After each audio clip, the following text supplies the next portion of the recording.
पुण्यातील मावळमध्ये एकाला बेदम मारहाण करण्यात आली। गाडीला ओव्हरटेक केलं म्हणून त्या रागातून मारहाण करण्यात आली। मोपेड गाडी थांबवून चालकाला बेदम मारहाण करण्यात आली। 2 ते 3 जणांनी शिवीगाळ करून ही सगळी मारहाण केली। पुण्यातून आणखी एक धक्कादायक प्रकार समोर येतोय। गाडीला ओव्हरटेक केलं या रागातून मारहाण करण्यात आलेली आहे। 2 ते 3 जणांनी शिवीगाळ करून मावळमध्ये एकाला बेदम मारहाण करण्यात आलेली आहे। त्याची गाडी थांबवली गेली आणि त्याला शिवीगाळ करत मारहाण केलेली आहे 2 ते 3 जणांनी। पुण्यातल्या मावळमधला हा सगळा प्रकार समोर येतोय। भर रस्त्यात ही सगळी हाणामारी सुरू होती।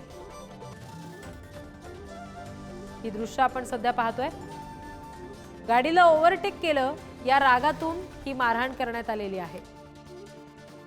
संबंधित तरुणाची गाडी थांबवली गेली आणि त्याला शिवीगाळ करत या 2 ते 3 जणांनी भर रस्त्यात मारहाण केली। त्याची ही दृश्य आपण सध्या पाहतोय।